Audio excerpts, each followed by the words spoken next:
설교를 시작하기 전에 따로 먼저 광고 말씀 나누려고 합니다. 제가 지금까지 이제 설교를 시작하면서 교회 소개와 사역 전반에 관한 기도 제목을 나눴는데요. 그런데 이제 설교가 너무 길어져서 앞으로는 이제 주일 현장 예배는 가능한 설교만 전하려고 합니다. 그래서 앞으로 교회 소개와 사역 전반에 관한 기도 제목은 녹음한 내용 올리려고 합니다. 설교 전에 올렸던 내용 6월 14일 설교 전반부 발췌한 내용인데 참고하시기 부탁드립니다. 그리고 현재 이제 온라인으로 말씀 들으신 분들 중에 이미 내용 알고 계신 분들은 또 유튜브에 영상 설명란에 시간 표시 누르면 설교 구간으로 이동해서 바로 설교만 들으실 수 있습니다. 또는 이제 영상 설명란에 누르시고 챕터 구간 나눠져 있는데 설교만 들으실 수 있습니다. 유튜브 외에 럼블이라고 한 사이트에 동일하게 이제 설교 올리고 있습니다. 마찬가지로 이제 영상 설명란 들어가면 그 구간 이동해서 설교만 들으실 수 있습니다. 저는 무엇보다 또 조직 스토킹 피해로 어려움 당하는 분들 극단적인 선택하지 않으셨으면 하는 마음으로 계속 알리고 있는데 사역을 위해 기도해 주시기 부탁드립니다. 그리고 이번에 이제 트위터 X도 새롭게 시작하게 됐습니다. 그래서 설교 관련 글들 제가 올리고 있는데 현재 이제 게시글 올려도 게시물 표시는 안 되는 것 같습니다. 그래서 로그인 해야만 또 볼 수 있는지는 모르겠습니다. 근데 앞으로도 이제 복음이 전해지고 소외된 사람들 도울 수 있도록 계속해서 온라인 선교를 위해서도 관심과 기도 부탁드립니다. 그런데 참고로 이제 설교 관련 글은 페이스북과 네이버 밴드 등에 또 동시에 올리고 있습니다. 그리고 이제 네이버 밴드는 로그인 없이도 모든 게시글 볼 수 있습니다. 그래서 참고해 주시기 부탁드립니다. 지금까지 제가 광고한 내용 교회 티스토리 홈페이지에도 올려둘 텐데 보시고 기도해 주시기 부탁드립니다. 감사합니다. 오늘 이제 저의 설교를 처음 들으신 분들 계실 수 있다고 생각하는데요. 저희 교회는 사회적 약자들과 소외된 사람들을 위해서 기도하고 있습니다. 그래서 네이버에 잘못된 복음과 영성운동, 기타 이단 사이비 위험성 알리는 블로그를 만들고 나중에 피해자 카페까지 만들게 되었습니다. 특히 요즘 유튜브 등을 통해서 사회 정치적인 이슈들을 선점해서 기독교인들의 관심을 끌고요. 자연스럽게 잘못된 뭔가 말씀들을 가르칠 수 있다고 생각하는데 정말 조심하셨으면 합니다. 이번에 저희 장로교 합당 110회 총회에서 사랑침례교회 정동수 목사님이 이단으로 규정한 것으로 알고 있습니다. 저는 요즘 이단들이 진리의 일부를 전부인 것처럼 속여서 미혹한다고 생각하는데 그래서 그 단체에만 구원이 있는 것처럼 속일 수 있다고 생각합니다. 그분은 킹제임스 성경만이 진리인 것처럼 주장해서 문제가 됐는데요. 그리고 데이비드 샤 선교사라는 분이 설립한 캄 선교회 신사도주의와 세대주의 종말론 주장하는 것으로 알고 있습니다. 신사주의와 세대주의 종말론 운동은 교회와 복음의 역사를 훼손할 수 있기 때문에 조심하셨으면 합니다. 저희 장로교 합동교단에서는 참석 및 교류 금지를 결의했는데 이런 논란이 됐던 박혁도는 데이비드 차 선교사 모두가 박호종 목사님 더크로스처치 교회 출신으로 알고 있는데 조심하셨으면 합니다. 현재 저희 교회는 공개 제자백 운동, 완전질문과 영성운동, 신사도주의와 세대주의 종말론, 그리고 WEA 운동 등의 위험성에 대해 알리고 있는데 특히 완전질문과 영성운동, 그리고 공개 제자백 운동의 경우에는 저희 가정의 피해 사례와 함께 제가 뒤에 자세히 나눌 텐데 기도해 주시기 부탁드립니다. 교회 홈페이지 등의 가정과 교회에 기도 좀 올렸는데 저는 정말 피해당하지 않으셨으면 하는 마음을 알리고 있습니다. 무엇보다 저는 잘못된 뭔가 영성행동이 구원에 관한 문제일 수 있기 때문에 위험성 알리고 있는데요. 저는 말씀이 아니라 사람을 의지하고 따르면 나중에 영원한 심판을 받을 수 있다고 생각합니다. 저는 오늘날 사단은 계속해서 사람들이 구원의 복음을 듣지 못하도록 방해하고 또는 복음을 듣더라도 잘못된 복음을 믿도록 사람들을 미혹할 수 있다고 생각합니다. 그래서 율법주의 복음이나 반대로 자유방임주의 복음으로 사람들을 미혹할 수 있다고 생각하는데 이것은 영성운동도 마찬가지라고 생각합니다. 그래서 제가 목회 철학과 관련해서 복음 성령 제자라는 제목으로 특별 설교했습니다. 그래서 그 설교 들어보시고 복음에 대한 확실한 이해 있으시기를 간절히 기도하고 축복합니다. 그리고 현재 저희 교회는 조직 스토킹과 권력형 성범죄의 위험성을 알리고 있는데 그래서 네이버에 조직 스토킹 생명지킴이 카페 만들어서 조직 스토킹과 권력형 성범죄의 위험성을 알리고 있는데요. 저는 사역을 하면서 느끼지만 조직 스토킹 범죄 또 잘못된 뭔가 영성운동 그리고 기타 이단 사입이 연관성이 있다고 생각합니다. 기독교인의 경우에 유튜브나 주변 사람들을 통해서 잘못된 뭔가 영성운동 그리고 기타 이단 사입이 영향을 받으시는 경우가 있다고 생각하는데 그러면 더 고립되는 경우가 많다고 생각합니다. 그러니까 제가 자연스럽게 잘못된 뭔가 영성운동 기타 이단 사입의 위험성과 함께 조직 스토킹, 권력형 성범죄의 위험성과 함께 알리고 있는데 저는 요즘 잘못된 뭔가 영성운동이 문화적으로도 영향을 끼칠 수 있다고 생각합니다. 그래서 가수 BTS와 싸이에 관한 기도 제목도 올렸습니다. BTS 멤버 중에 6명이 다널드에서 운영하는 글로벌 사이버 대학교를 졸업한 학생들이라고 알고 있는데, 그리고 소속사 하이브도 다널드와의 관련성으로 논란이 됐습니다. 그리고 가수 싸이 장인이 신천지 이만희 씨의 스승으로 알려진 장막성전 유재열 씨라고 해서 논란이 있는데, 저는 영적으로 청소년들과 젊은 사람들까지 영향 끼치지 않도록 기도했으면 좋겠습니다. 그리고 제가 조직 스토킹 피해자들 상담하다 보면 대부분 공통점이 있는데요. 피해당하신 분들 전자기기에 또 해킹이나 보안에 취약하신 여성분들이 많으십니다.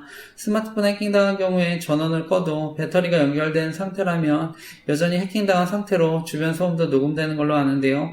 그래서 스마트폰 자체가 해킹이 되면 통신정보뿐만 아니라 사생활까지 노출돼서 피해를 키울 수 있다고 생각하는데요. 그래서 저는 가능하면 보안이 좋은 최신 폰을 이용하는 게 가장 좋다고 생각합니다. 그리고 폰 자주 안 바꾸시면 아이폰이 보안 업데이트 지원을 오랫동안 해주기 때문에 추천드립니다. 그리고 요즘은 AI가 발전하고 있는데 저는 보안은 안드로이드 폰보다는 아이폰이 더 좋다고 생각합니다. 그리고 윈도우 PC보다는 맥북 등이 더 보안이 좋다고 생각합니다. 저에게 조직 스토킹 피해로 연락 주신 분들 대부분 스마트폰 등의 해킹 피해를 경험하셨는데, 그런데 요즘은 집에 스마트 기기 등을 사용하실 수 있는데 인터넷에 연결된 스마트 기기 등에도 해커들은 악성 코드를 심을 수 있기 때문에 조심하셨으면 합니다. 스마트 기기 등을 해킹당하면 저는 조직 스토킹 같은 범죄에 더 쉽게 노출될 수 있기 때문에 위험하다고 생각하는데 더욱 조심하셨으면 합니다. 그래서 저는 조직 스토킹 범죄의 경우에 가해 방법만 알아도 큰 도움이 되신다고 생각합니다. 이 조직 스토킹 범죄는 NLP라고 하는 심리 가해 방법을 사용합니다. 자기가 경험한 행동이나 소리를 직간접적으로 다시 표현하는 방법을 사용하는데요. 그래서 개인적 일상과 관련된 암시를 지속적으로 주고 피해자가 감시당하고 있다는 것을 끊임없이 암시하거나 과시함으로써 공포심을 심어줍니다.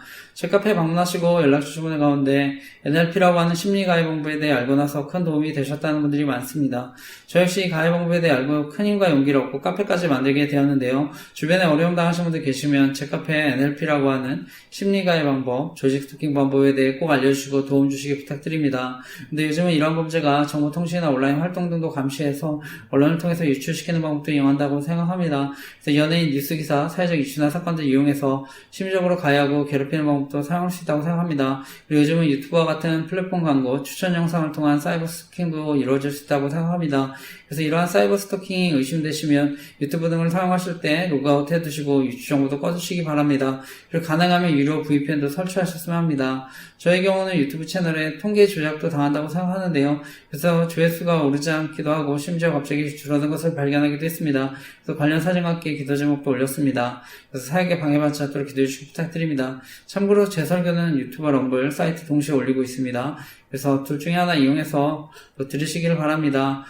그리고 페이스북, 네이버 밴드, 스레드 등에 매주 주일 설교 관련한 내용도 올렸었는데 인스타그램과 연동됐던 스레드는 전부 정지가 됐습니다. 새로 만든 개인 스레드도 설교 관련 내용 올리지 않아도 정지가 됐는데요.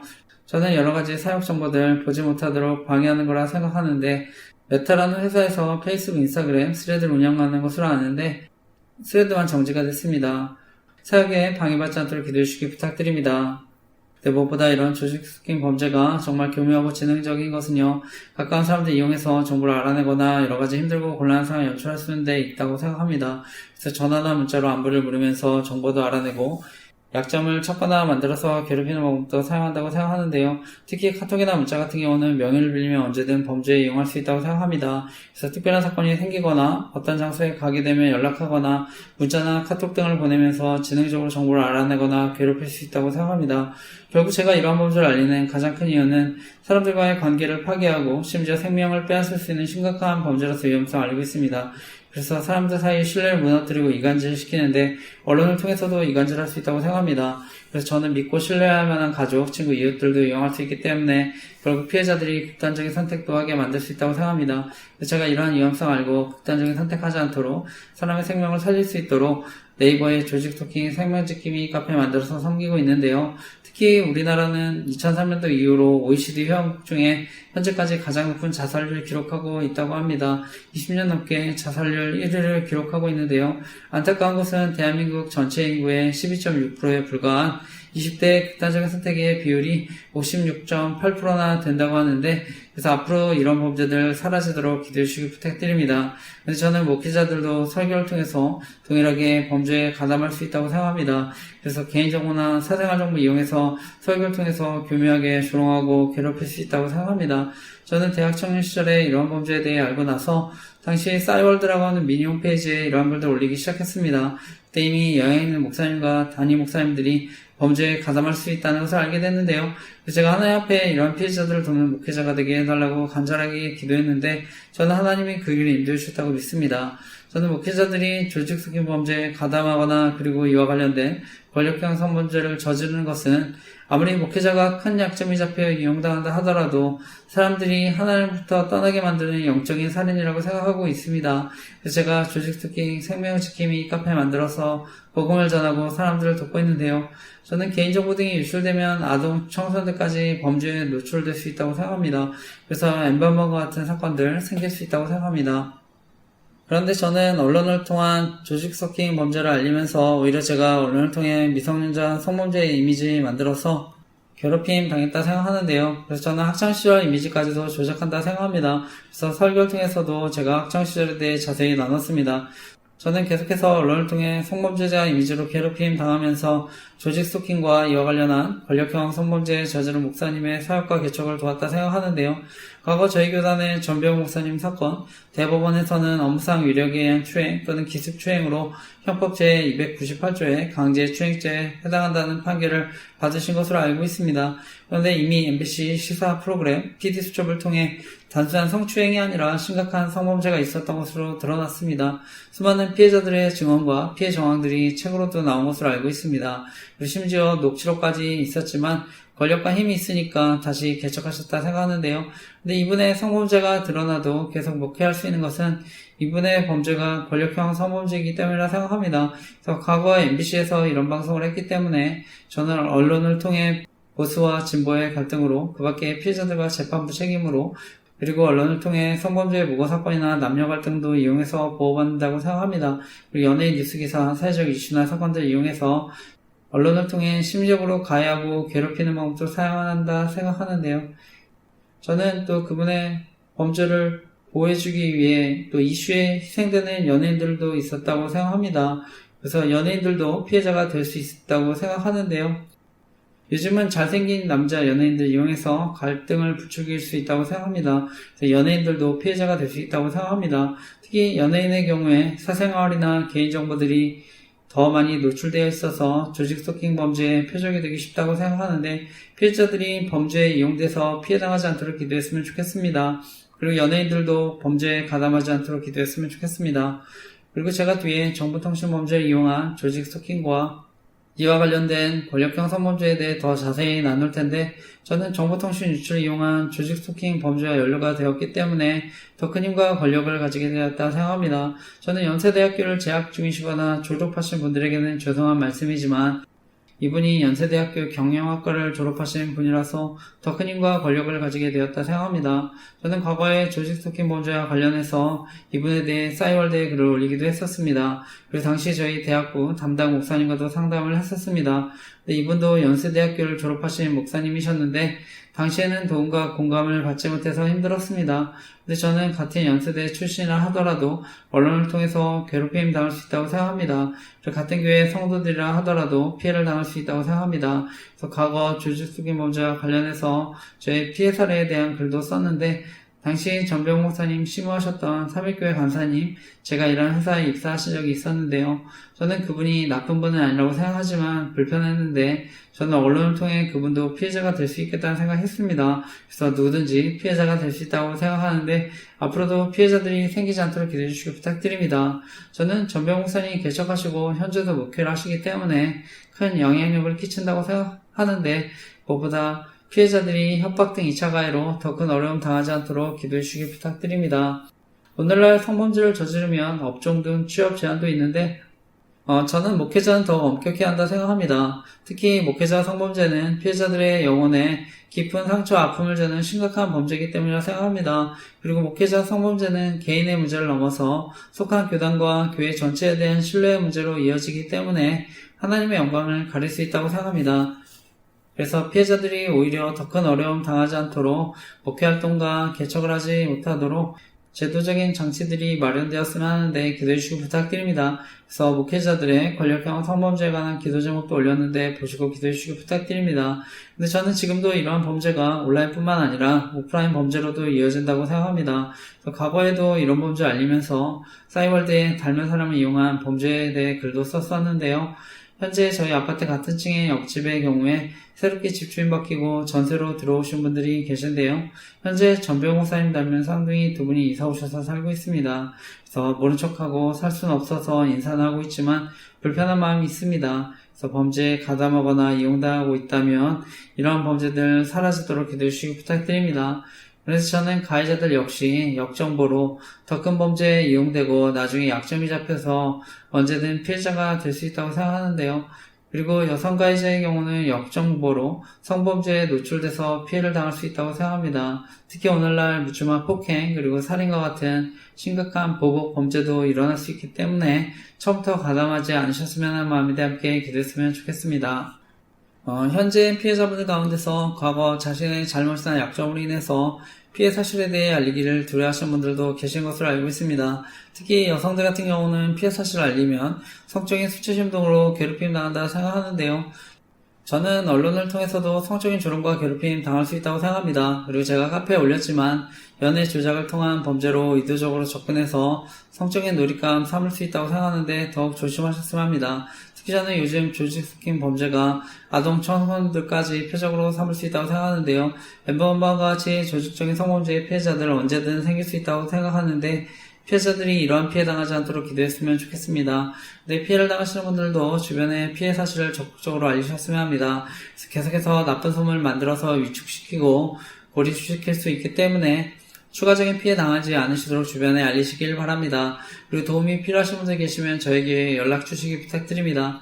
피해자분들 가운데 저에게 연락 주신 분들 아무도 이해해주지 못하고 오히려 가정 안에서도 어려움 당하는 분들도 계신 것으로 알고 있는데 저에게 연락 주실 때 그냥 제 얘기를 들어주는 것만 해도 너무 감사하다고 목사님 같은 분이 계셔서 하나님께 너무 감사하다는 얘기를 듣는데요.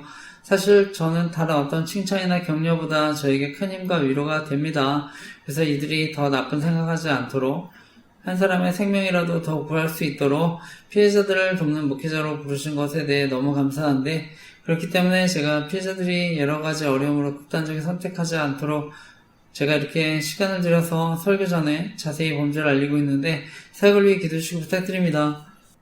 그런데 제가 이런 생각하면 지금도 영향 있는 목사님들 가운데 설교를 통해 사역을 방해하고 조롱하는 분들도 계시다 생각하는데요. 실제로 저에게 조직 스토킹 피해로 상담하는 분이 계셨는데 설교를 통해 피해자분을 조롱하고 괴롭혔다 생각합니다. 특히 대형교회 목사님의 경우는 많은 분들이 설교를 듣기 때문에 훨씬 더 영향이 크다고 생각합니다. 저는 교회는 함께 웃고 함께 우는 공동체가 되어야 한다 생각하는데 피해자들이 더 큰 어려움 당하지 않도록 함께 기도했으면 좋겠습니다. 결론적으로 전문가들은 스토킹 범죄가 성폭행 또는 살인사건의 전조적인 행위고 예비적인 행위가 될 수 있기 때문에 가볍게 여기지 말아야 한다고 경고하는데요. 특히 정보를 난 사람들이 조직 스토킹 범죄에 가담하는 경우 더 강하게 처벌하는 법안 만들어질 수 있도록 기도했으면 좋겠습니다. 그리고 아동 청소년 범죄 강하게 처벌할 수 있도록 기도했으면 좋겠습니다. 무엇보다 주변 사람들까지 큰 피해를 줄 수 있는 심각한 범죄이기 때문에 이러한 범죄에 가담하는 사람들 처벌도 받고 사라지도록 함께 기도했으면 좋겠습니다. 정말 대한민국이 안전하고 행복한 나라가 되도록 함께 기도해 주시기 부탁드립니다. 저는 이러한 심각한 범죄들이 보호받는 것 자체가 오늘날 교회를 조롱하고 복음이 전해지지 못하도록 방해하는 사단의 큰 계략이라 생각합니다. 저는 오늘날 세상의 타락은 결국 교회의 타락이고 저와 같은 목회자들과 영적 지도자들의 타락이라고 생각합니다. 그래서 무엇보다 목회자들과 영적 지도자들이 범죄에 가담하는 것은 사회에 더 큰 악영향을 끼친다 생각하는데 정말 이러한 범죄들 사라지도록 기도해 주시기 부탁드립니다. 그래서 무엇보다 정말 바른 복음이 전해지도록 기도해 주시기 부탁드립니다. 그 뒤에는 보안과 관련해서 제가 겪은 피해나 주변 사람들 피해 상황에 대해 추가적인 이야기도 더 자세히 나눌 텐데 피해당한 분들 들어보시고 도움받으시기 바랍니다. 그리고 사역을 위해 기도해 주시기 부탁드립니다. 우리 현재 대한민국 주가는 많이 올랐지만 고환율로 인해 논란이 있는데 저는 물론 반도체 호황도 있지만 최근까지 상법이 3차례 걸쳐 대대적으로 개정된 것으로 아는데 그래서 저는 그 영향도 크다고 생각합니다. 근데 저는 아무리 주식이 많이 올라도 환율이 오르면 문제가 될 수 있다고 생각하는데요.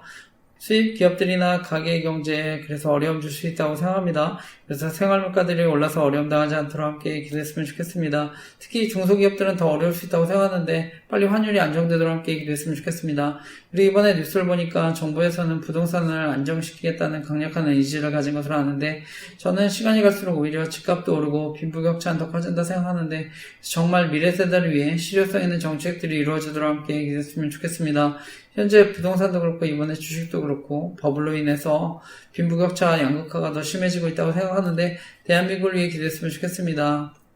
그리고 요즘 이제 전세 사기가 많다고 들었는데 돈이 없는 분들 월세나 전세 대출로 살아야 하는데 제 동생 같은 경우도 서울에 전세 계약했다가 건물이 대출이 안 된다고 해서 계약금 돌려받아야 하는데 법적으로는 계약서에 돈을 돌려받을 수 있다고 하지만 주인은 주지 않겠다고 해서 어려움 겪고 있는데요. 또 소송을 해도 시간도 오래 걸리고 비용도 많이 들어가는데 저는 전세 사기뿐만 아니라 동생 같은 또 피해자들도 언제든 생길 수 있다고 생각하는데 그래서 여러 가지 사기나 기타 문제로 어려움 당하지 않도록 기도했으면 좋겠습니다. 그리고 현재 대한민국 사회를 보면 다른 어느 때보다 더 정치 사회적인 갈등이 크다고 생각합니다. 그러니까 대한민국에 45년 만에 비상계엄도 있었다 생각하는데요. 저는 현재 대한민국의 위기가 지도자분들이 대한민국과 국민들을 생각하기보다는 어떻게든지 권력을 차지하려고 했기 때문에 현재 많은 위기와 어려움이 왔다 생각합니다. 저는 그 중심에 선거의 공정성에 대한 문제가 있다고 생각하는데요. 그래서 선거가 잘못되면 저는 국민이 권력을 주었다는 명목으로 독재할 수 있다고 생각합니다. 이번에 대법관 증언법도 통과되고 법 왜곡죄도 통과된 것으로 아는데 그래서 판검사도 고소할 수 있는 세상이 됐습니다. 바라기는 정말 돈과 권력을 가진 사람들이 이러한 법 악용하지 않도록 기도했으면 좋겠습니다. 그리고 이번에 노란법법 국회를 통과하는 것으로 아는데 기업이 노조활동으로 인해서 발생한 손해에 대해서 손해배상을 청구하는데 제한을 둔다는 법안으로 아는데 정당한 노조활동 할 수 있지만 우리 사회 대기업이 끼치는 영향이 크기 때문에 이익집단, 정치집단이 이러한 법을 악용해서 기업 길들이기로 사회에 어려움 주지 않았으면 하는데 함께 기도했으면 좋겠습니다. 물론적으로 저는 대한민국에 부정선거가 있다고 하면 권력을 가진 사람들은 더 이상 국민들을 두려워하지 않는다 생각합니다. 그래서 여당이나 야당이나 다 마찬가지로 생각합니다. 그래서 결국은 국민들이 가장 큰 피해를 당할 수 있다고 생각하는데요. 저는 현재 비상계엄 이후에 의뢰 권력은 더 공고해지고 강해졌다 생각합니다. 그래서 저는 선거제도에 대한 근본적인 변화 없이는 대한민국의 미래는 없다고 생각하는데요. 최근에 대한민국 혼란들이 법과 관련된 문제들이고 또 국회와 관련된 문제들이라고 생각합니다. 그래서 교회 홈페이지 등에 대한민국에는 부정선거가 없었으면 좋겠습니다라는 기도 제목 올렸습니다. 그런데 부정선거 의혹은 과거에서부터 진보든 보수든 다 주장한 것으로 알고 있습니다. 그래서 방송인 김어준 씨도 더 플랜이라는 부정선거 의혹 다큐멘터리 영화를 만드신 것으로 아는데 저는 현재 무엇보다 사전투표제도 정말 문제가 많다고 생각합니다. 그래서 전한길 대표와 이준석 의원 크창토론 부정선거 음모론인가 내용 추가해서 티소리 홈페이지에 올렸는데 여기에 많은 증거들 제시했는데 이 영상 보면 사전투표 제도에 대한 많은 문제들 또 증거들 제시되었다 생각하는데 보시고 사태의 심각성 깨달으셨으면 합니다. 앞으로 정말 투명하고 공정하게 바뀌었으면 하는데요. 특히 우리나라 경우 중앙선거관리위원장 대법관이 맡고 전국 시도 선관위원장 각 지역의 법원장이 맡는다고 알고 있는데 그래서 선거에 문제가 생겨도 나중에 공정하게 판결하기 어렵다 생각하는데요. 선관위는 감사원 등의 직무감찰을 받지 않기 때문에 언제든 문제가 될 수 있다고 생각하는데 그러니까 자녀 채용 특혜와 같은 논란들도 계속 벌어졌다고 생각합니다. 그래서 앞으로 이런 현행 제도와 관행들 바뀌었으면 하는데 기대했으면 좋겠습니다. 독일의 경우 전자개표 해킹 위험성 알고 수작업으로 바꾼 것으로 알고 있는데 저는 대한민국도 공정하고 투명하게 바뀌었으면 하는데요. 대한민국의 투표의 공정성이 회복되도록 함께 기대했으면 좋겠습니다. 저는 여당이든 야당이든 잘하는 부분도 있고 못하는 부분도 있다 생각합니다. 그런데 현재 대한민국 사회는 너무 양극화되었다 생각합니다. 특히 진보와 보수의 갈등으로 진영놀이가 굉장히 심하다 생각합니다. 그래서 이념이나 지역 갈등 끌어들이고 요즘은 세대와 남녀 갈등도 이용한다 생각합니다. 근데 무엇보다 국민의 안전과 생명, 정치적으로 이용되지 않았으면 하는데 과거 우리나라는 세월호 사건이나 무한공항 참사 등을 겪었습니다. 그리고 이번에 군대는 합참에서 장성 전원과 2년 이상 근무한 중령 대령 교체한다는 기사도 봤는데 저는 국민들의 생명과 안전 그리고 안보에 공백이 생기지 않았으면 하는데 함께 기도했으면 좋겠습니다. 과거 하나님은 이스라엘 죄악 가운데 심판하실 때 공의를 행하고 진리를 구하는 사람을 찾으신다고 하셨는데 바라기는 공의가 세워지고 진리가 선포되는 나라가 되도록 기도했으면 좋겠습니다. 과거 영국에는 기독교 정치인 윌리엄 밀워퍼스의 헌신과 노력으로 노예제도가 펼치게 되는데요. 저는 영국에 윌리엄 밀워퍼스와 같은 사람이 있었기 때문에 영국이 프랑스와 같이 폐해혁명이 아니라 복음의 혁명이 일어난 줄 믿습니다. 바라기는 정말 대한민국의 하나님을 경외하는 지도자들이 세워지도록 함께 일했으면 좋겠습니다. 그리고 오늘 저의 설교를 처음 들으시는 분들 계실 수 있다고 생각하는데 저에게는 온라인 선교도 하고 있습니다. 그래서 정말 예수님 모르시는 분들 복음을 듣고 예수님 영접하셨으면 하는 마음으로 말씀 전하고 있습니다. 특히 유튜브 재생 목록에 온 세상을 변화시킬 큰 기쁨의 좋은 소식이라는 재생 목록이 있는데 그 중에는 범사역을 인정하라는 제목의 간증 설교도 나눴습니다. 제가 군생활 시절에 잠언 3장 1절에서 6절 말씀하고 많은 은혜를 누렸는데요. 그래서 제가 어떻게 하나님의 은혜를 받고 누렸는지를 간증한 설교입니다. 저는 과거 청주에서 군생활을 하면서 하나님의 은혜를 경험하고 다시 이곳 청주에 와서 개척을 하게 돼서 하나님께 너무 감사한데 그래서 저는 청주가 저의 제2의 고향이라는 마음을 살고 있습니다. 저는 원래 경기도 김포가 고향인데요. 김포의 강릉김씨 집성촌에서 자랐습니다. 그리고 어릴 때 시골의 작은 지하교회에서 예수님 영접하고 이후에도 계속 신앙생활을 해왔는데 하나님이 함께 하신다는 것을 믿지 못했습니다. 근데 나중에 청주에서 군생활을 하면서 하나님이 함께 하신다는 것을 깊이 깨닫게 됐는데요. 그래서 제가 어떻게 하나님 은혜를 경험하게 되었는지를 나눈 특별 설교인데 예수님 모르시는 분들 꼭 설교 들어보시고 예수님 영접하셨으면 합니다. 저는 교회 다니셔도 하나님에 대한 회의와 의심 가운데 계신 분들도 말씀을 통해 위로와 회복을 경험하셨으면 하는데 정말 누군가에게는 이런 말씀들이 삶을 변화시킬 놀라운 말씀이 될 줄 믿습니다. 저는 지금도 복음의 능력은 온 세상을 변화시킬 놀라운 큰 기쁨의 좋은 소식인 줄 믿습니다. 그리고 저희 교회는 큐티의 설교 또는 묵상 노트 그리고 감사일기 쓰기를 권하고 있는데 저는 경건의 훈련이 없으면 영적인 성장도 없다고 생각합니다.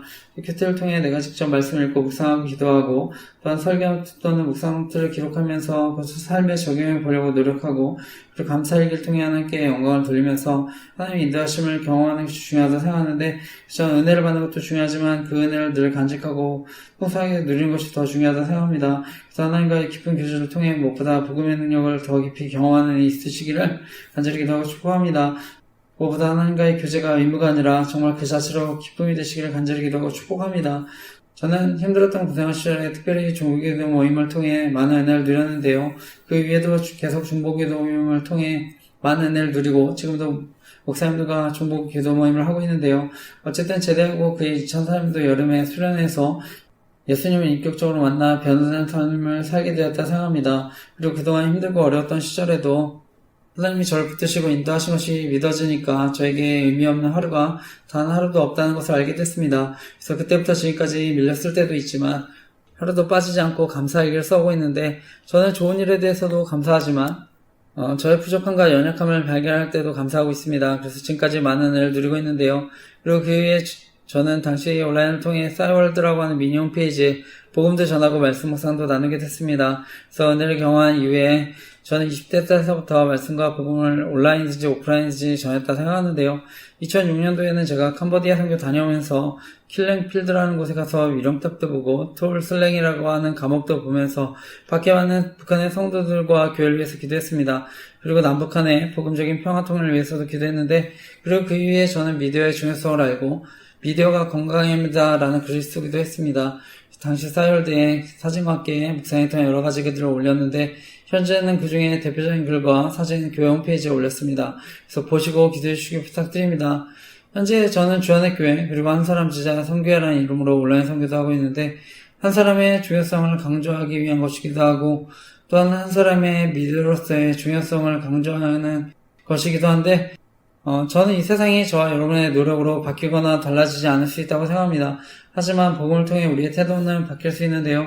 하나님은 특별히 저와 여러분은 하나님과 소통하고 교제하는 미디어로 창조하셨습니다. 그래서 우리를 그리스도의 편지라고 말씀하셨는데, 그래서 우리가 복음을 전하는 미디어로 변화될 수 있기 때문에 복음을 전하는 미디어로 살아가면 세상이 변화될 줄 믿습니다. 그래서 저는 예수 그리스도 생명의 역사, 복음의 역사를 전하고 복음의 능력이 나타나도록 기도하는 줄 믿습니다. 예수님은 하나님 나라는 우리 안에 있다고 말씀하셨는데, 그래서 우리가 가는 곳, 우리의 영향이 미치는 곳이 하나님 나라가 되는 줄 믿습니다. 어쨌든 하나님은 그 이후에도 계속해서 저를 사용하셔서 미디어 사역의 열매를 맺게 해주신 줄 믿습니다. 저는 특히 이단의 위험성에 대해서는 많이 알려졌지만 잘못된 부분과 영성운동의 위험성에 대해서는 잘 모를 수 있다고 생각해서 위험성을 알리고 있는데 조직 스토킹과 같은 범죄에 이용될 수 있기 때문에 위험성을 알리고 있습니다. 특히 저는 판교에 있는 김양재 목사님이 심하시는 우리들 교회가 대표적으로 큐티 세미나 통해 공개 제자교육 훈련을 하고 있는 교회라서 위험성을 알리고 있습니다. 잘못된 영성운동의 경우에는 명백하게 이단이라고 하기에는 어려운 부분이 있는데 그래서 오히려 더 위험할 수 있다고 생각합니다. 그래서 저명 교수님과 총장님들 세미나 설교에 초대해서 공개 죄자백 같은 훈련을 지지하는 것처럼 홍보에 이용할 수 있다 생각합니다. 실제로 저희 가정이 큰 어려움을 겪었다 생각하는데요. 그래서 저희 주례해 주셨던 총신대학원 신대영 교수님이셨던 박영규 목사님 초청받아서 강의도 하신 것으로 알고 있습니다. 그때 아내는 주례해 주신 목사님이 공개 제자백 운동 지지한다고 해서 문제가 됐는데 나중에 목사님도 이용당한다고 생각해서 더 이상 참여하지 않는다고 하셨는데요. 가능한 속지 않으셨으면 하는데 함께 기도해 주시기 부탁드립니다. 저는 이런 공개 제자백 같은 훈련들이 또한 저희 교회가 알리고 있는 조직 스토킹 범죄에 이용당할 수 있다고 생각해서 위험성을 알리고 있습니다. 그래서 누군가에는 약점이 돼서 사람을 노예로 만들 수 있다고 생각합니다. 그리고 나중에 피해를 당해도 피해 사실을 알리지 못하고 오히려 협박당할 수 있다고 생각하는데요. 그리고 여성들 같은 경우는 성범죄에 노출될 수 있다고 생각해서 위험성을 알고 있습니다. 무엇보다 저는 아이들과 청소년들까지 피해를 당할 수 있다고 생각해서 위험성을 알리고 있는데 정말 피해당하지 않도록 함께 기도해 주시기 부탁드립니다.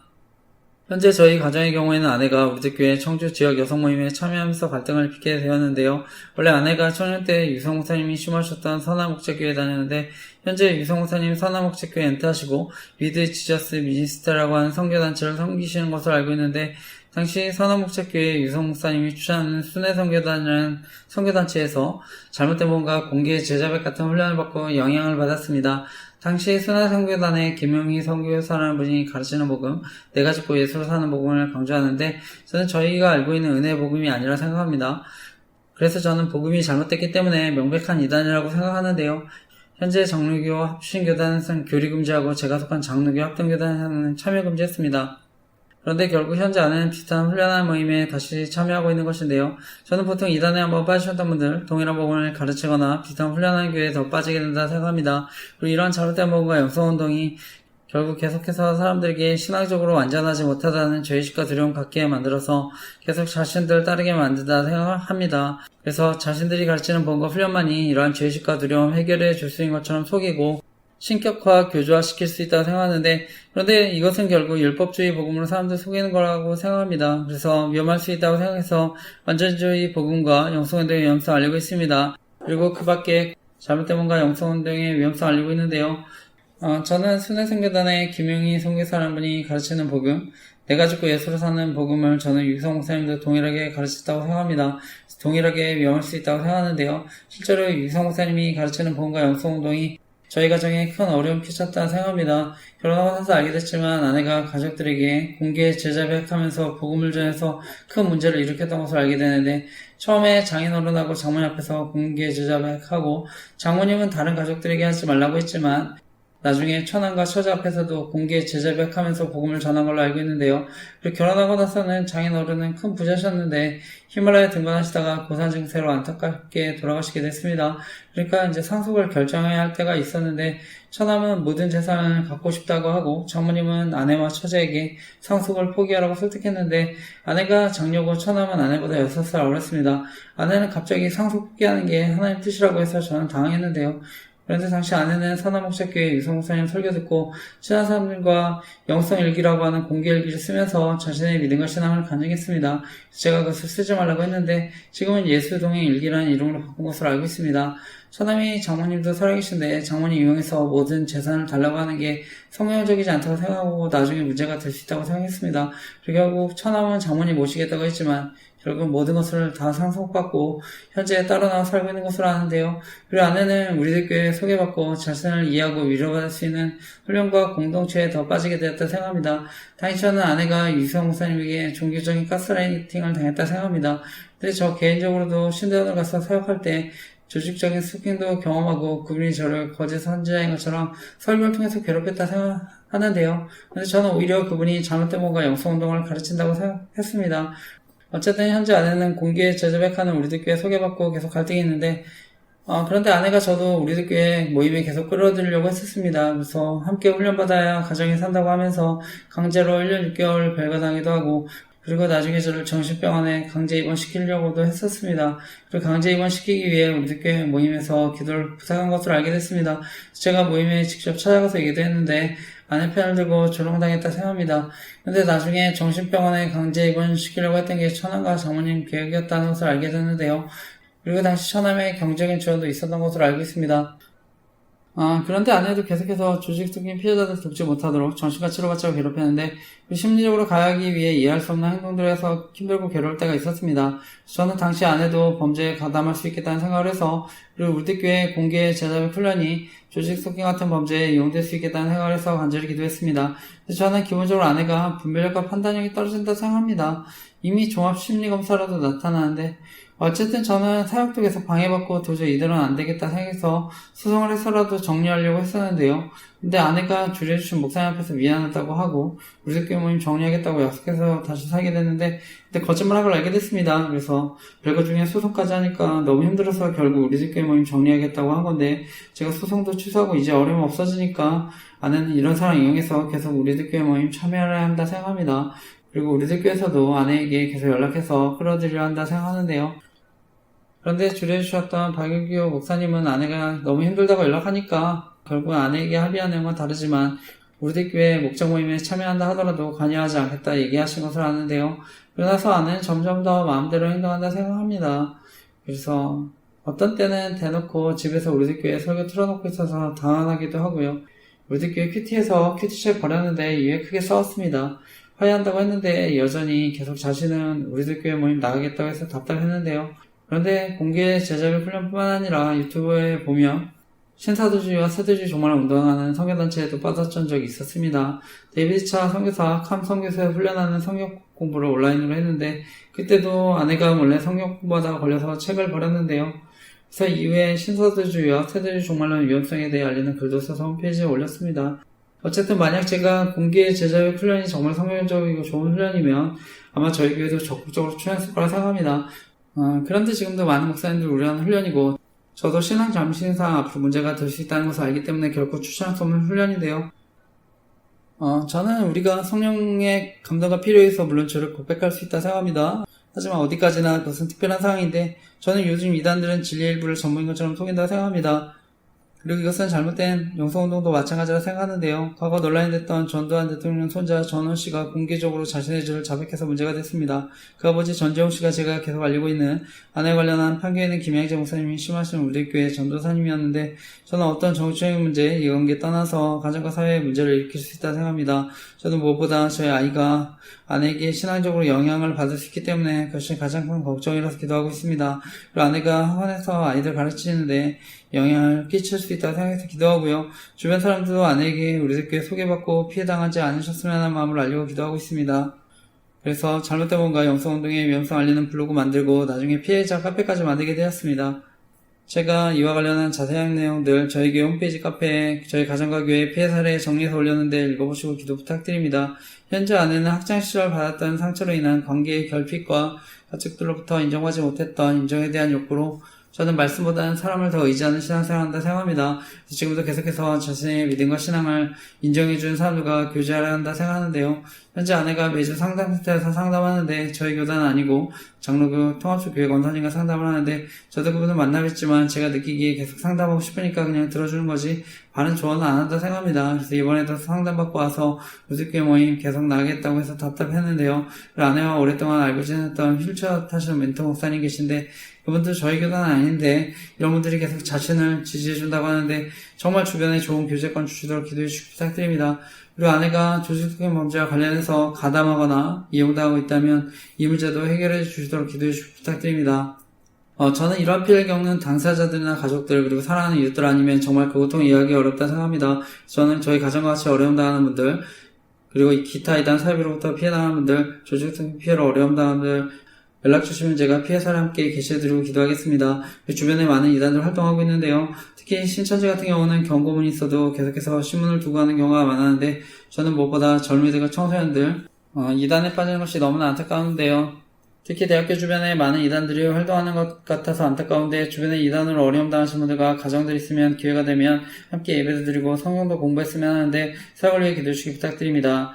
현재 저에게는 공개 제자율 운동, 안전지보가 영성운동, 신사주의와 세대주의 종말론, 그리고 WE 운동 등의 위험성에 대해서 알리고 기도하고 있습니다.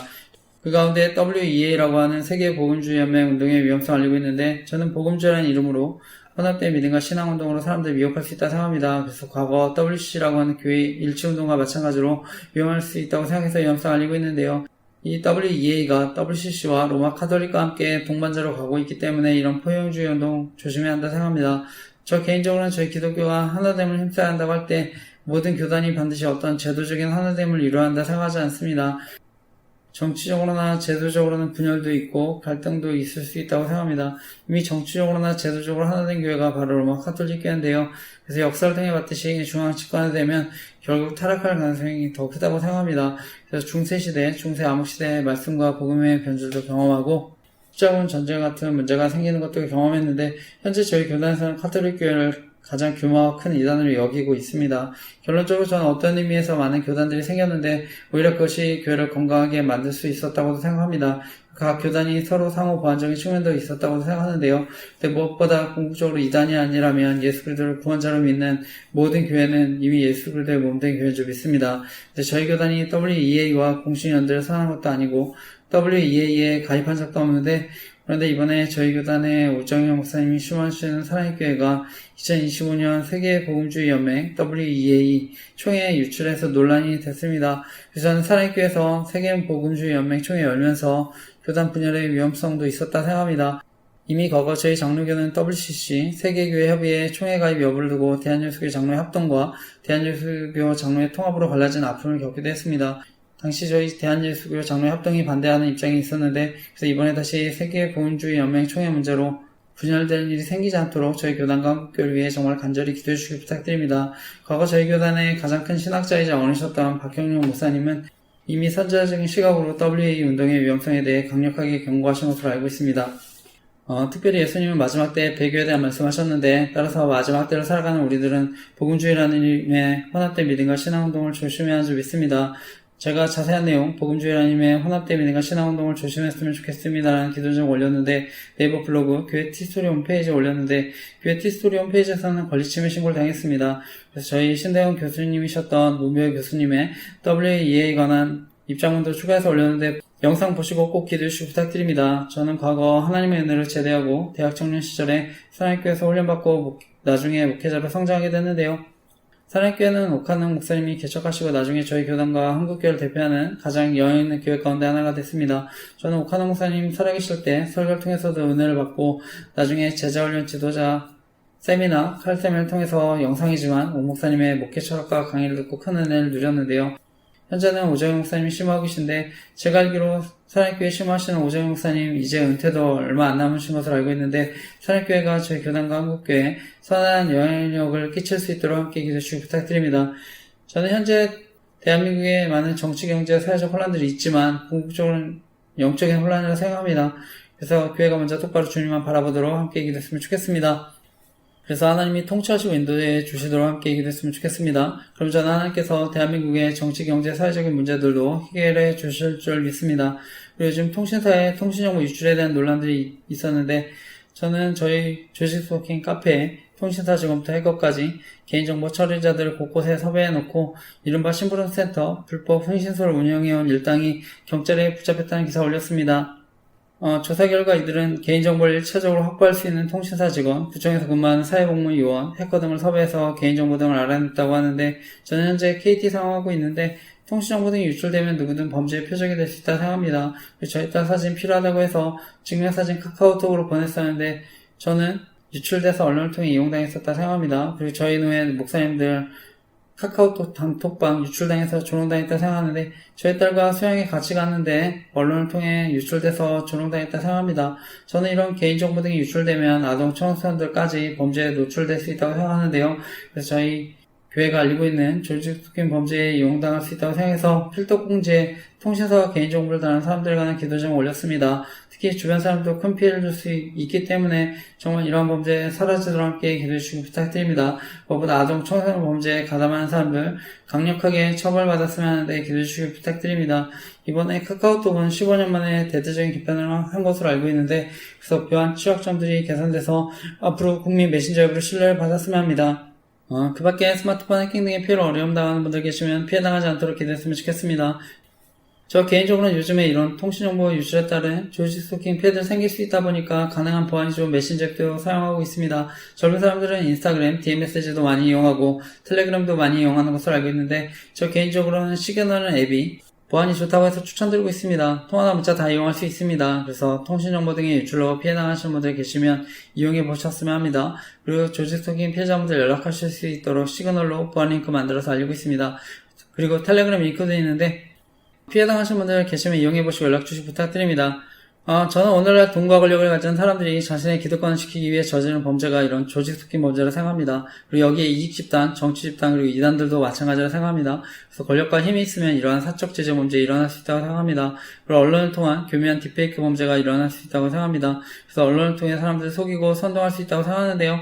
저의 경우에 할 수만 있으면 설계나 사육정보 알아내서 자신의 이익과 정치적인 공작에 이용하려 한다 생각합니다. 그리고 조직 스토킹 범죄에 가담하는 목사님들도 마찬가지라 생각하는데요.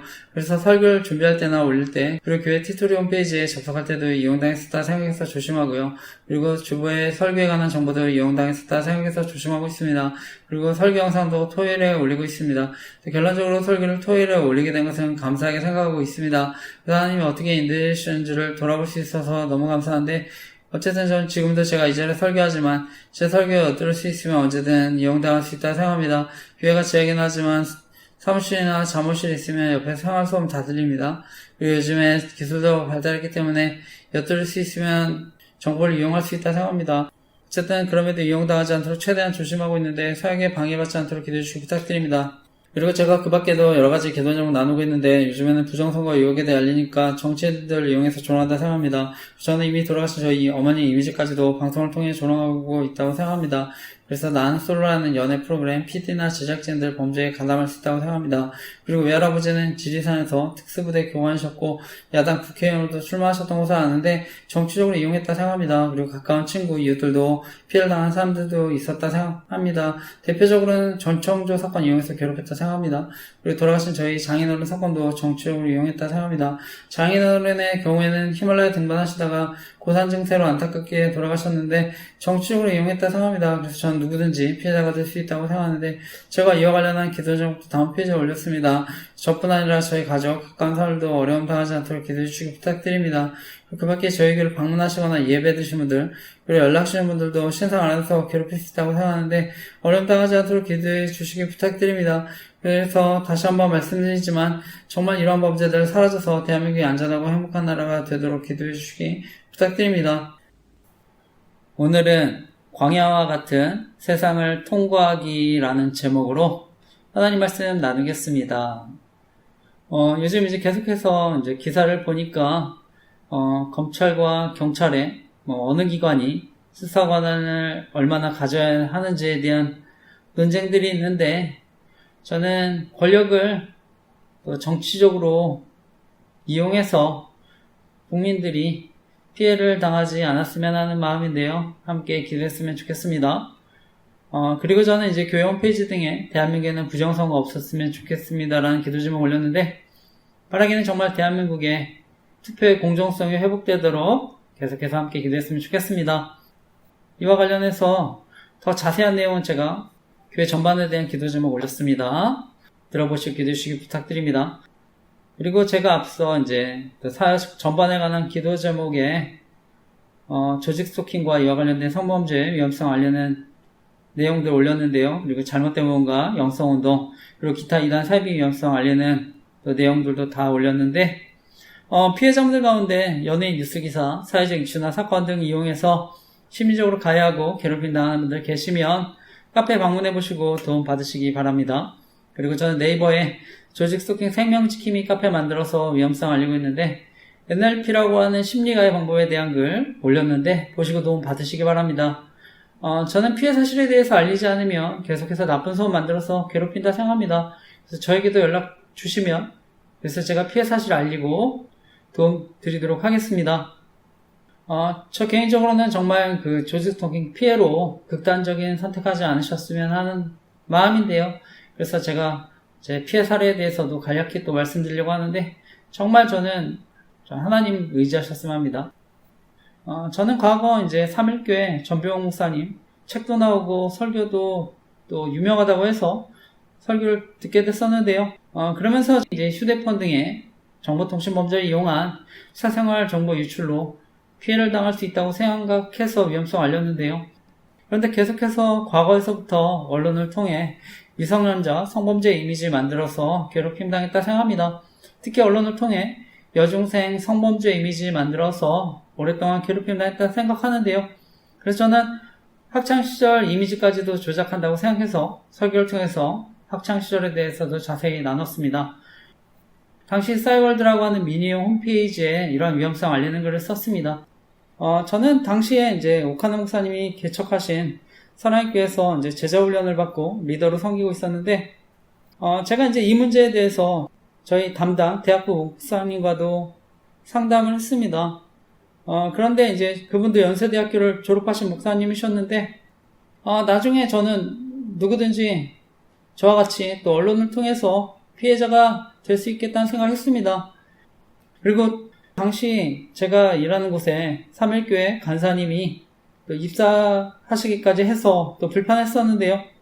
함께 일하면서 뭐 나쁜 분은 아니라고 생각하지만 불편했는데, 근데 저는 같은 교회 성도들이라 하더라도 연예인을 이용한 범죄의 피해자가 될 수 있겠다는 생각을 했는데요. 특히 이제 연예인들이 이용당할 때 연예인들은 사생활이나 이제 개인정보들이 더 많이 노출돼 있어서 조직 스토킹 범죄와 엮어서 또 표적이 되기 쉽다고 생각합니다. 그래서 연예인들 범죄에 이용돼서 피해당하지 않도록 기도했으면 좋겠습니다. 그리고 연예인들도 범죄에 가담하지 않도록 또 기도했으면 좋겠습니다. 저는 특히 이제 대형교회 목회자들이 조직 스토킹 범죄에 가담하거나 이와 관련한 권력형 성범죄를 저지르는 것은 사회에 더 큰 악영향을 끼친다고 생각하는데요. 그래서 온라인이든지 오프라인이든지 피해를 당할 수 있다고 생각합니다. 현재도 이제 전병호 목사님 닮은 쌍둥이 두 분이 아파트 맞은편 문 열면 이제 마주치는 옆집에 전세로 이제 이사 오셔서 살고 계신데, 이러한 범죄들이 사라지도록 기도해 주시기 부탁드립니다. 무엇보다 정말 바른 복음이 전해지도록 기도해 주시기 부탁드립니다. 저는 또 조직 스토킹 범죄와 관련해서 잘못된 보험과 영성운동 관련이 있다고 생각해서 위험성 알리고 있는데요. 저희 가정의 경우에 아내가 과거 선한목적교회 다니면서 유기성 목사님을 통해서 순회 선교 다니는 곳에서 완전주의 복음과 공개 제자백 훈련을 받고 처가댁에서도 문제를 일으킨 것을 알게 됐습니다. 그리고 나중에 이제 결혼해서 영성일기, 예수동행일기라는 공개일기 쓰기 운동으로도 어려움을 당했는데요. 그리고 현재는 이제 비슷한 훈련하는 한 교회에 있는 김양재 목사님이 실무하시는 우리들 교회에서 공개 제자백 훈련받고 현재 청주지역 우리들 교회 여성 모임에 참여하면서 갈등을 빚고 있는데요. 저는 훈련이든 모임이든 계속해서 죄 고백이 이루어지고 그것을 통해서 내 신앙을 확인하려고 하는 것은 건강한 신앙이 아니라고 생각합니다. 그리고 죄 고백이 자신뿐만 아니라 누군가를 미워해서 죄를 지었다는 명목으로 모임에서 그것들 나누면서 가정과 사회에 큰 문제 일으킬 수 있다고 생각합니다. 그래서 자신뿐만 아니라 다른 사람도 피해를 당할 수 있다고 생각하는데요. 그리고 무엇보다 조직 스토킹과 같은 범죄에 이용당할 수 있다고 생각해서 위험성을 알리고 있는데, 그래서 저 같은 경우는 우리 교회에서 함께 훈련받지 않으면 같이 살 수 없다고 해서 강제로 1년 6개월을 별거당하기도 하고요. 나중에 강제로 정신병원에 입원시키려고 해서 어려움을 겪기도 했는데요. 물론 이제 강제로 정신병원에 입원시키려고 했던 게 처남과 장모님 기억이었다는 것을 알게 됐습니다. 근데 아내도 이제 당시에 심리적으로 가해하기 위해 이해할 수 없는 행동들을 해서 범죄에 가담할 수 있겠다는 생각을 했는데요. 그래서 간절히 기도했는데, 그래서 제가 주변에 저와 같은 피해 당하지 않으셨으면 하는 마음을 알리고 기도하고 있습니다. 저는 무엇보다 저희 아이가 아내에게 신앙적으로 영향을 받을 수 있기 때문에 그것이 가장 큰 걱정이라서 기도하고 있습니다. 그리고 아내가 학원에서 아이들 가르치는데 영향을 끼칠 수 있다고 생각해서 기도하고요.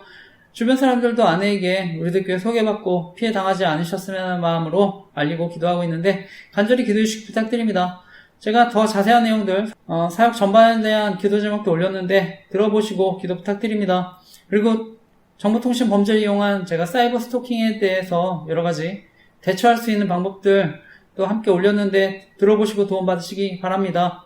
그리고 최근에 이제 신천지 이슈들이 있는데 저는 무엇보다 저희 가정의 어려움을 통해서 저는 피해 위험성에 대해서 너무나 잘 안다고 생각하는데 제 주변에 신천지 피해로 어려움 당하시는 분들 위해서 그래서 기도하고 있습니다. 그래서 주변에 이제 신천지 피해 예방에 관한 좋은 자료가 있어서 알리고 있는데 유튜브 이제 기독신문 CTV 채널에 보면 이단 백신 톡톡이라는 영상이 있는데 이단 전문가 진용식 목사님 나와서 설명해 주시는데 저희 교단 목사님이신데 피해 당하시는 분들 또 가정 있으시면 찾아서 영상 보시고 도움받으시기 바랍니다. 그래서 바라기는 잘못된 뭔가 영성운동 그리고 기타 이단 사위비로부터 어려움 당하지 않으셨으면 하는데 함께 기도했으면 좋겠습니다. 그리고 이제 오늘도 지난주에서 고린도전서 말씀 나누는데요. 바울은 이제 복음을 전하는 것이 당연히 해야 할 사명이라고 합니다. 그리고 하나님 나라 상급과 비전을 바라보는 사람, 이런 사람들이 또 절제하는 삶을 살아간다고 하는데, 따라서 우리가 거룩한 목표가 없으면은요, 사람은 이제 본능과 어떤 욕망, 세상의 흐름에 저는 따라간다고 생각하는데, 그래서 우리가 바라기는 정말 하나님 나라에 대한 비전과 목표를 가지고 또 살아가야 하는 줄 믿습니다. 그리고 오늘 이제 이어지는 말씀인데, 오늘 말씀의 제목은 광야와 같은 세상을 통과하기라는 제목으로 하나님 말씀 나누려고 하는데요. 오늘도 말씀을 통해 하나님이 저와 여러분 교훈하시고 이번 주도 말씀 붙잡고 살아갈 때 하나님의 사랑과 인도하심을 경험하는 저와 여러분 되시기를 간절히 기도하고 축복합니다. 그리고 저는 이제 새로 믿은 분들이나 교회를 오래 다니셔도 말씀에 대해 어려워하실 수 있는 분들 계실 수 있다고 생각하는데요. 성경이 어렵게 느껴지시는 분들, 다른 버전의 쉬운 성경도 읽으셨으면 합니다. 그래서 말씀을 통해 더 깊은 은혜 누리시기를 간절히 기도하고 축복합니다. 제가 오늘 여러분과 나누고 싶은 핵심적인 교훈은요. 우리는 광야와 같은 인생을 지날 때 우리의 연약함을 또 철저히 깨닫는 동시에 우리를 붙드시는 하나님의 은혜와 또 훈련의 목적을 발견해야 한다는 것입니다. 지난주 바울은 이제 하나님 나라에 대한 비전과 목표를 가지고 절제해야 한다고 하는데, 오늘 말씀도 다시 이제 신앙생활에서 교만하지 말고 죄의 유혹을 경계하라고 권면하는 말씀입니다. 그래서 오늘 다시 한번 그 말씀, 고린도전서 10장 1절에서 5절 말씀을 먼저 같이 함께 읽어보겠습니다.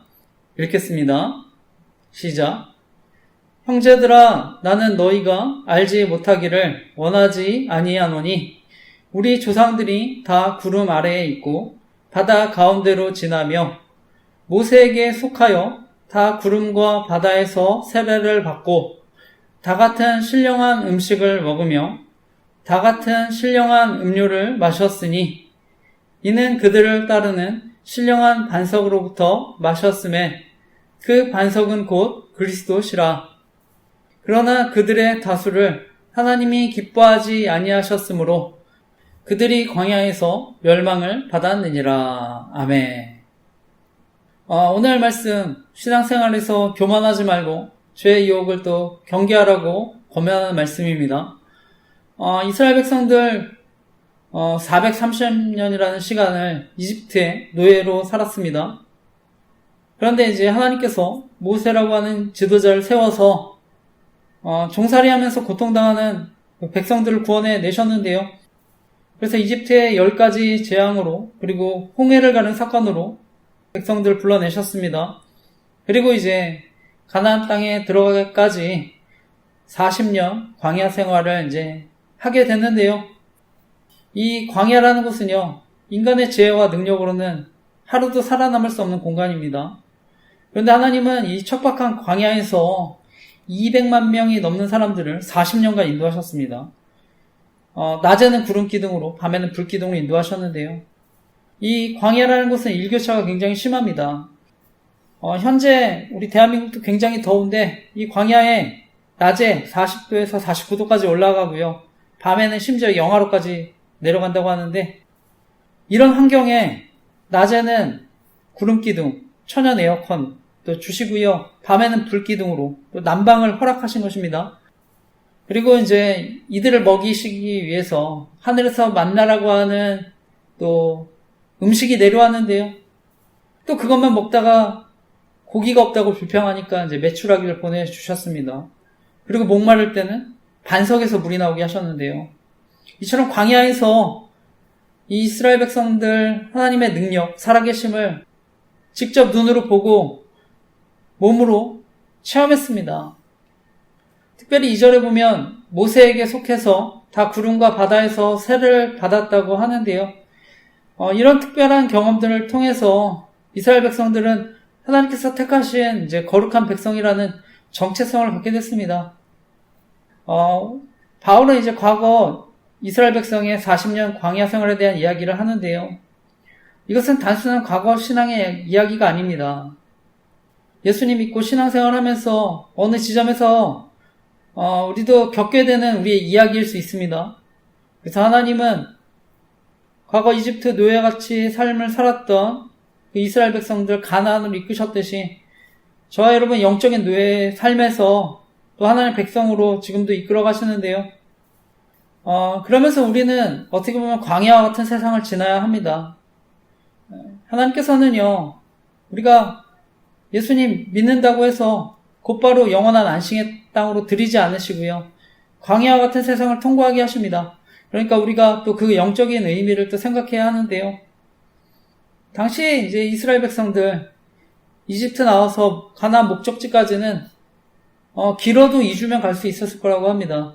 근데 이 길을 40년 동안 돌아갔는데 바로 그 이유가 거리의 문제가 아니라 마음의 문제였다고 합니다. 그래서 노예의 마음을 결국 하나님 백성의 마음으로 바꾸기 위해서 그 긴 시간의 과정을 허락하신 것인데요. 신명기 8장 2절에 하나님이 그들을 시험하신 이유가 바로 내 마음이 어떠한지 그 명령을 지키는지 아니하는지 알려 하심이라 하시는데요.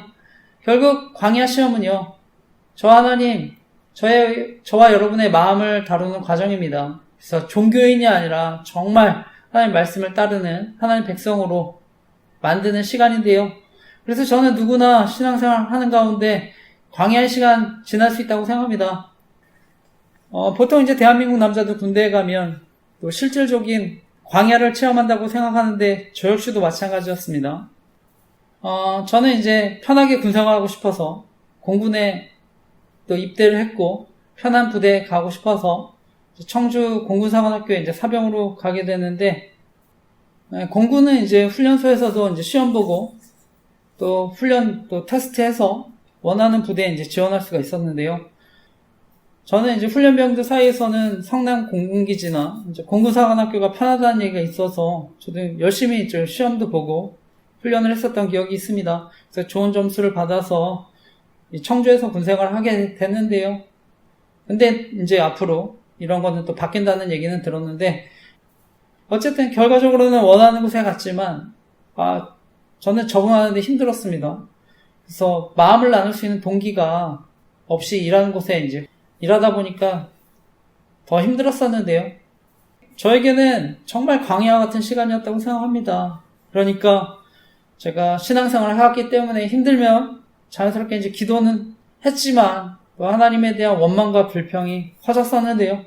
그리고 하나님에 대한 또 의심과 회의가 있던 시간에 저는 우연히 이제 중보기도 모임에 참여하면서 하나님의 사랑을 경험하게 됐습니다. 그래서 하나님이 저의 기도를 들으신다는 것이 이제 믿어지니까 점차 이제 불평과 원망에서 감사와 기쁨으로 변화돼 갔는데요. 그리고 이제 제대하고 나서 수련회에서 제가 성령님 체험하고 하나님 또 인격적으로 깊이 만나면서 또 제 삶이 변화되었다 생각하는데요. 그래서 그 이후서부터 누가 시키지 않아도 지금까지 20년 넘게 매일 감사일기를 써오고 있는데, 이처럼 저는 하나님은 우리 환경을 당장 바꾸시기보다 먼저 우리의 마음을 바꾸시기를 원하시는 줄 믿습니다. 그래서 하나님의 백성으로 저는 만들어 가신다고 생각하는데요. 이어지는 말씀도 어렵고 힘든 또 광야 생활을 어떻게 지나야 하는지에 대한 또 말씀일 수 있습니다. 그래서 이제 이어지는 고린도전서 10장 6절에서 11절 말씀도 같이 함께 읽어보겠습니다. 읽겠습니다. 시작. 이러한 일은 우리의 본보기가 되어 우리로 하여금 그들이 악을 즐겨한 것 같이 즐겨하는 자가 되지 않게 하려 함이니, 그들 가운데 어떤 사람들과 같이 너희는 우상 숭배하는 자가 되지 말라. 기록된 바 백성이 앉아서 먹고 마시며 일어나서 뛰논다함과 같으니라. 그들 중에 어떤 사람들이 음행하다가 하루에 23,000명이 죽었나니 우리는 그들과 같이 음행하지 말자. 그들 가운데 어떤 사람들이 주를 시험하다가 뱀에게 멸망하였나니 우리는 그들과 같이 시험하지 말자. 그들 가운데 어떤 사람들이 원망하다가 멸망시키는 자에게 멸망하였나니 너희는 그들과 같이 원망하지 말라. 그들에게 일어난 이런 일은 본보기가 되고 또한 말세를 만난 우리를 깨우치기 위하여 기록되었느니라. 아멘. 그래서 이제 이어지는 말씀도 우리가 광야 생활, 우리가 어떻게 지나야 하는지에 대해 말씀한다고 생각하는데요. 그래서 이런 일이 본보기가 되어 조심하라고 말씀합니다. 바울은 이제 이스라엘 백성들 우상 숭배했을 때 어떤 일이 일어났는지, 또 음란에 빠졌을 때 어떻게 심판하셨는지, 그리고 원망과 불평으로 어떻게 심판하셨는지를 얘기합니다. 이스라엘 백성들 이집트에서 나온 지 1년쯤 되었을 때 가데스 바네아에 도착했는데, 이제 어떻게 보면 가나안 땅 코앞에 도착했는데요. 거기서 이제 모세는 백성들의 의견을 듣고 12명의 정탐꾼을 가나안에 보냅니다. 그래서 40일 동안 이제 정탐을 마치고 돌아온 정탐꾼들이 가나안 땅이 정말 젖과 꿀이 흐르는 땅이라고 보고하는데요. 그런데 그 정복하는 문제에 대해서 정탐꾼들의 의견은 달랐습니다. 여호수아와 갈렙은 정복할 수 있다고 했지만 나머지 10명의 정탐꾼들은 절대 정복할 수 없다고 보고했는데요. 당시 이제 이스라엘 백성들 여호수아와 갈렙의 말보다 그 10명의 정탐꾼의 말을 믿고 모세를 원망하기 시작합니다. 그들의 천지를 원망하면서 모세와 하나님을 원망하다가 심판을 당하는데요. 그리고 그 40일 동안 정탐했던 날을 결국 40년으로 바꾸는 또 심판을 받게 됐는데요. 그래서 이런 일이 본보기가 된다고 얘기합니다. 그래서 우리를 깨우치게 된다고 얘기하는데요. 저와 여러분 근데 신앙생활 하다가 또 우리도 마찬가지로 환경이 어려워지고 또 어려움들 찾아오면 우리도 하나님 원망하며 살아갈 수가 있는데요. 그리고 이스라엘 백성들 광야에서 금송아지 우상을 숭배한 것 같이 당장에 눈에 보이는 돈, 성공, 사람을 의지할 수 있습니다. 여러 가지 유혹들에 우리가 빠질 수 있고요. 또 가나안 정탐 후에 우리가 메뚜기 같다 낙심했던 것처럼 우리 세상의 여러 가지 큰 벽 앞에 자신을 비하하면서 불신앙에 빠질 수 있는데 중요한 것은요. 결국 광야에서 우리는 우리의 연약함을 철저히 깨달아야 한다는 것입니다. 그리고 동시에 우리를 붙드시는 하나님의 은혜, 훈련의 목적을 발견해야만 하는 것인데요. 신명기 8장 2절 말씀해 보면 내 하나님 여호와께서 이 40년 동안에 내게 광야 길을 걸어게 하게 하신 것을 기억하라. 이는 너를 낮추시며 너를 시험하사 내 마음이 어떠한지 그 명령을 지키는지 지키지 않는지 알려 하심이라 말씀하고요. 신명기 8장 16절 말씀에서도 내 조상들도 알지 못하던 만나를 광야에서 내게 먹이셨나니 이는 다 너를 낮추시며 너를 시험하사 마침내 내게 복을 주려 하심이었느니라 말씀합니다. 결국 하나님은요, 광야라는 환경에 저와 여러분 이 세상 가운데 또 살도록 두시는데 현재 내 삶이 광야의 삶 가운데 있다고 생각하시는 분들 계십니까? 이스라엘 백성들 스스로 아무것도 해결할 수 없다고 남겨졌을 때 하늘의 만나를 경험했는데 고난과 한계 가운데 저는 또 부딪혀보지 않으면 자신의 힘만 의지하게 될 수 있다 생각하는데 그래서 거친 광야, 내 힘이 완전히 빠지고 사방이 가로막힌 그 한계의 자리야말로 저는 어떻게 보면 하나님을 인격적으로 만나는 또 놀라운 축복의 자리가 되는 줄 믿습니다. 바라기는 정말 그 광야의 자리에 있다고 생각하시는 분들 정말 그 하나님의 은혜를 구하고 하늘의 만나를 경험하시길 바랍니다. 저 역시 하나님 만날 때 정말 사방이 막힌 것 같고요. 가장 힘들 때 수련회에서 하나님 또 깊이 만나게 되는데요. 저는 내 힘이 완전히 빠진 그 한계의 자리, 바로 하나님 만나는, 하나님의 전능하신 손길을 경험하는 시간이 되는 줄 믿습니다. 바라기는 그 광야의 자리에서 그 하나님의 은혜를 경험하는 은혜 있으시기를 간절히 기도하고 축복합니다. 무엇보다 광야와 같은 오늘 세상에서도 정말 따뜻한 하나님의 품을 발견하는 축복 누리시기를 간절히 기도하고 축복합니다. 그리고 이어지는 이제 마지막 말씀도 결국은요, 스스로에 대한 자만심이 아니라 하나님을 신뢰하면서 살아가야 한다고 하는 것입니다. 고린도전서 10장 12절에서 13절 마지막 말씀도 함께 읽어보겠습니다. 읽겠습니다. 시작. 그런즉 선줄로 생각하는 자는 넘어질까 조심하라. 사람이 감당할 시험 밖에는 너희가 다한 것이 없나니 오직 하나님은 미쁘사 너희가 감당하지 못할 시험당함을 허락하지 아니하시고 시험당할 즈음에 또한 피할 길을 내서 너희로 능히 감당하게 하시느니라. 아멘. 결국 오늘 마지막에 바울이 강조하는 것도 스스로에 대한 자만심이 아니라 하나님을 신뢰하는 것이라고 얘기합니다. 그래서 선줄로 생각하는 자는 넘어질까 조심하라 얘기하는데요. 혼자서 내가 다 된 줄 알고 내가 지금 이 자리에 있는 게 내가 스스로 서 있기 때문이라고 생각하는 사람들에게, 내 힘과 능력으로 내가 이 자리에 있다고 생각하는 사람들에게 바울은 조심하라고 얘기합니다. 당시 고린도 교회 헬라 철학의 영향으로요, 영육 이원론이 영향을 끼쳤습니다. 그래서 영혼만 구원받으면 그만이고 육체는 악하거나 무가치하기 때문에 방탕하게 살아도 된다, 이렇게 생각했는데요. 이런 바울이 전한 은혜, 자유의 복음이 결국 왜곡된 신앙관으로 이어졌습니다. 결국 자유 방임주의 복음으로 이어졌는데요. 저는 오늘날에도 마찬가지로 그런 복음이 있다고 생각합니다. 그래서 마치 복음을 이제 천국 티켓으로 이해하는 경우인데요. 제가 이제 자유 방임주의 복음과 관련해서 특별히 이제 복음을 종교적 보험으로 가르치는 분들 정말 조심하셨으면 합니다. 그래서 이스라엘 백성들, 하나님은 불순종으로 인해 심판받게 된다고 얘기합니다. 과거 이제 장대에 노뱀을 달아서 하나님 광야에서 쳐다본 사람들은 살았는데요. 이것이 바로 예수 그리스도를 이제 바라보는 사람들 예표합니다. 근데 이제 우리가 오해하면 안 될 것은요, 이스라엘 백성들 노뱀을 쳐다보듯이 예수 그리스도를 바라본다는 것이 그냥 눈으로 쳐다보는 행위 자체가 아닙니다. 이것은 관계적이고요, 방향성을 의미합니다.